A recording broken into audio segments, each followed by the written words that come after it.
እንግዲህ ዛሬ ሳምንት አካባቢ ላይ ይመስለኛል ይህን ቪዲዮ ሰርቼላችሁ ነበር። ያ ማለት 74 የሆነ 30 ቆርቆሮ ሰርቪስ ለመስራት ሻወር እና ሽንት ቤት፣ አንድ ኪችን እና እንዲሁም ደግሞ አንድ ክላስ ያለው 30 ቆርቆሮ ለመስራት ስንት ብር ያስፈልገናል ብዬ ከውሃ ልክ ሳይጨምር ጣራዋን ብቻ ለማቆም 210,000 ብር እንደፈጀ ቪዲዮ ሰርቼላችሁ ነበር። ከዛ በኋላ ሙሉ ፊኒሺንጓን ለመጨረስ ስንት ብር ያስፈልገዋል እሱን በአንድ እግር ብሰራለን ባላችሁት መሰረት የዛሬው ሙሉ ማለት ነው እስከ መስተዋት ድረስ ጥንቅቅ አድርጎ ለመስራት ስንት ብር ያስፈልገዋል እያንዳንዱ በዝርዝር የምናይ ነው የሚሆነው። አብራችሁ ይቆዩ። አሰላሙ አለይኩም ወራህመቱላሂ ወበረካቱሁ። ሰላም እንዴት ናችሁ? ወደ ቻናሌ ቤተሰቦች ሁሉ ሰላም ሁሉ መልካም ከኔ ጋር አልሐምዱሊላህ ሁሉ ሰላም ነው። እናንተም በያላችሁበት ዓለም ዳርቻ ሰላማችሁ ይብዛልኝ። ውድና የተከበራችሁ ተመልካቾች እንግዲህ ለዛሬ ያስኩላችሁ መረጃ ከባለፈው የቀጠለ ይሆናል ማለት ነው። የዋጋ ልዩነት ምንም የለም፣ ሁሉም ባለበት ነው ማለት ነው። ስለዚህ 30 ቆርቆሮ ለሆነች ሰርቪስ ሙሉዋን ያ ማለት ከቦታ ውጭ እንግዲህ ቤቱን አቁሞ እስከ መስተዋት ጥንቅቅ አድርጎ በር መረጋገር ፍሊሾ ሙሉ አጠናቆ ለመስራት ስንት ብር ያስፈልገዋል የሚለውን እያንዳንዱ በዝርዝር የማሳውቃችሁ ነው የሚሆነው። በቅድሚያ ለዚህ ቻናል አዲስ ከሆናችሁ ሰብስክራይብ በማድረግ የደወል ምልክቱን በመጫን ቤተሰብ ሆኑ። ላይክ ሼር ማድረጋችሁን አትርሱ። በተለይ ሰብስክራይብ ሳታደርጉ የምትመለከቱ ሰብስክራይብ ብታደርጉ በዚህ ቻናል ላይ አሪፍ ነገሮችን የምታገኙ ይሆናል። ከዛ በተረፈ ቪዲዮ ላይክ አድርጉልኝ ለሌሎችም ተደራሽ እንዲሆንልኝ ማለት ነው። ስለዚህ እኔ የምጠይቃችሁ ላይክ እንድታደርጉ ነው፣ ሰብስክራይብ ላደረጋችሁ ማለት ነው። ለማንኛውም እንግዲህ ውድ ተመልካቾች ቤቱን ለማቆም 210,000 ብር ያ ማለት የጠርብ የቋሚ የቆርቆሮ ሚስማር ከፈፍ የባለሙያ እንዲሁም ጎዶ ውስጡ ኮረት እስከ መሙላት ደረጃ 210,000 ብር ያስፈልጋችኋል በአሁኑ ሰዓት 30 ቆርቆሮ ለመስራት ማለት ነው። ከዛ በኋላ የመጀመሪያው ስራ የሚሆነው እንግዲህ ምንድነው ውሃ ልክ ማሳሰር ይሆናል ማለት ነው። ስለዚህ ውድ ተመልካቾች ውሃ ልክ ለማሳሰር ከሚያስፈልጉን ማቴሪያሎች የመጀመሪያ የሚሆነው አሸዋ ነው። አሸዋ በነጯ በገለባጫዋ በሲኖ ሳይሆን በገለባጫዋ አንድ ያስፈልገናል 13,000 ብር። እንደየአካባቢያችን እንግዲህ ይለያያል። ይሄ ላይ እንድንግባባ በሲኖ ከሆነ በጣም ነው የሚተርፍባቸው። ስለዚህ በገለባጫዋ በቂ ነው ማለት ነው። ሌላው ሲሚንቶ ነው። ሲሚንቶ 7 ኩንታል ሲሚንቶ ያስፈልገዋል። በ2700 ብር 18,900 ብር ለሲሚንቶ የሚያስፈልገን ይሆናል። ሌላው ድንጋይ ነው። ድንጋይ በቀዩ ወይም በ6 ጎማው አንድ ሲኖ ያስፈልገናል። እሱ 20,000 ብር ነው። ለድንጋይ 20,000 ብር ያስፈልገናል። ለባለሙያ እስከ 13,000 ብር አካባቢ የሚያስፈልገን ይሆናል ማለት ነው። ውድ ተመልካቾች አሁን ለውሃ ልክ እንግዲህ የሚያስፈልጉን ማቴሪያሎች አሁን የጠቀስኩላችሁን ይመስላል ማለት ነው።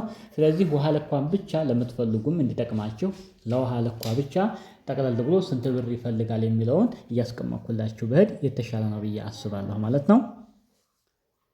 ስለዚህ ውድ ተመልካቾች ለውሃ ልክ እንግዲህ ጠቅለል ብሎ 64,900 ብር የሚያስፈልገን ይሆናል ማለት ነው። ውድ ተመልካቾች ይህ እንግዲህ ለውሃ ልክ ብቻ ነው ማለት ነው። ውሃ ልክ ከታሰረ በኋላ እንግዲህ ቀጣው ስራ የሚሆነው ምንድነው? ውስጡ ገረገንቲ መሞላት አለበት ማለት ነው። ውስጡን እንግዲህ ገረገንቲ ለማስሞላት የማስሞሊያውም ሁሉም ሆኖ እስከ 20,000 ብር የሚያስፈልገን ይሆናል ለገረገንቲ ማለት ነው። ስለዚህ ውሃ ልክ ካሳሰራችሁ ገረገንቲ ለምትጠባበቁ እስከ 20,000 ብር የሚያስፈልጋችሁ ይሆናል ለገረገንቲ ማለት ነው። ሌላው ውሃ ልክ ለማሳሰር 64,900 ብር ወይም 65,000 ብር ያስፈልገናል ማለት ነው።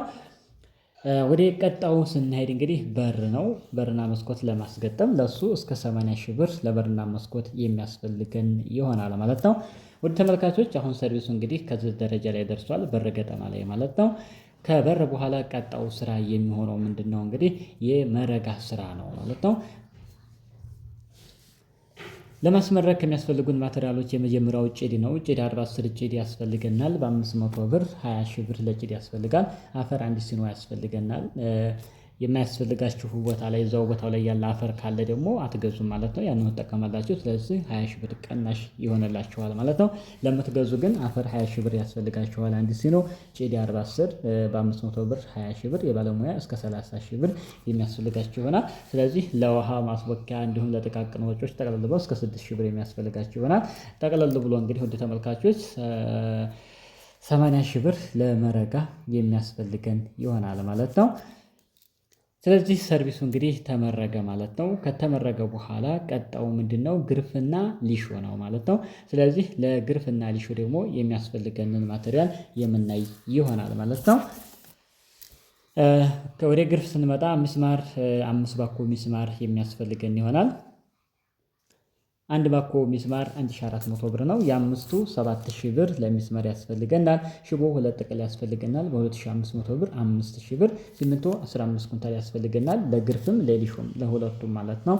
በ2700 40500 ብር ለሲሚንቶ ያስፈልገናል። ሌላው አሸዋ ነው። አሸዋ አንድ ሲኖ በ6 ጎማው በቂ ነው። ለሱ እስከ 18000 ብር የሚያስፈልገን ይሆናል ማለት ነው። ስለዚህ ወደ ተመልካቾች ሌላ የሚያስፈልገን ምንድነው? የባለሙያ ነው። ለሊሾውም እንዲሁም ደግሞ ለግርፉም ሆኖ 20 ሺህ ብር ለባለሙያ ያስፈልገናል። ጠቅላላ አድርገን ይህን ስንደምረው እንግዲህ 90500 ብር ለግርፍና ሊሾ ከነ ባለሙያ ከነ ማቴሪያል የሚያስፈልገው ይሆናል ማለት ነው። ውድ ተመልካቾች አሁን እንግዲህ ቤቱ ምን ደረጃ ላይ ደረሰ ማለት ነው። 2 በ1 ግርፍና እንዲሁም ደግሞ የውስጥ ሊሾ ላይ ደርሷል። በር ተገጥሟል፣ ተመርቋል፣ አጠናቀቅን ማለት ነው። ቀጣይ ስራ የሚሆነው እንግዲህ መስተዋት ይገጠም ከተባለ ለመስተዋት እስከ 25 ሺህ ብር የሚያስፈልገን ይሆናል ማለት ነው። በቶፕ ሆኖ ከተሰራ ነው ማለት ነው። መስተዋት ከሌለው ደግሞ ያው ልሙጥ ዝም ብሎ በር ካስገጠማችሁ ምንም አይነት መስተዋት አያስፈልገውም ማለት ነው። መስተዋት እንዲኖረው ከተፈለገ ለመስተዋት እስከ 25 ሺህ ብር የሚያስፈልገን ይሆናል። አሁን ቤቱ ሙሉ የቀለም ስራ ምናምን ሲቀር ሌላው ስራ አለቀ ማለት ነው። የቀለም ስራ እንግዲህ ምናልባት እንደ ፍላጎታችሁ ይሆናል ማለት ነው። በተለይ ምን ይቀባል ምን አይቀባል ጅብሰም ይሰራል ላይሰራም እንግዲህ አንዷ ክላስ ናት። ይሄኛው ኪችን ቦታ ነው። ይሄኛው ሻወርና ሽንት ቤት ነው። ሲገረፍም በሰው ቁመት ልክ ስለሚገረፍ ቀለል አድርጋችሁ ኖርማል ቅብ መቀባት ትችላላችሁ ማለት ነው።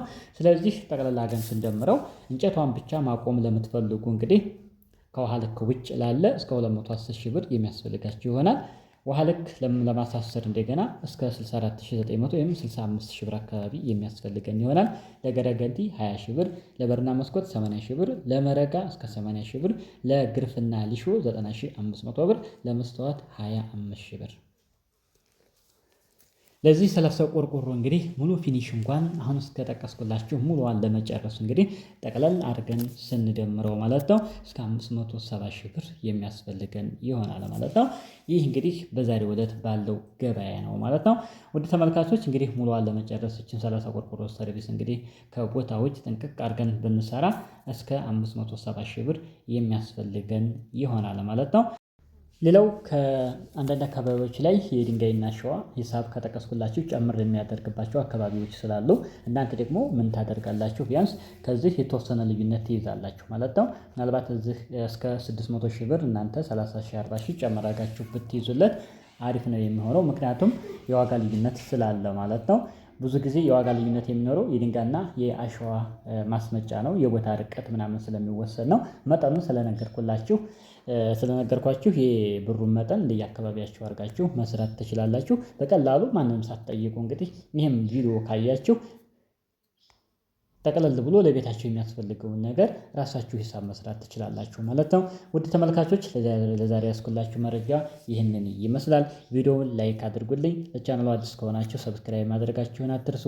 በሌላ ቪዲዮ እስከምንገናኝ ሰላም አለይኩም ወራህመቱላህ ወበረካቱ።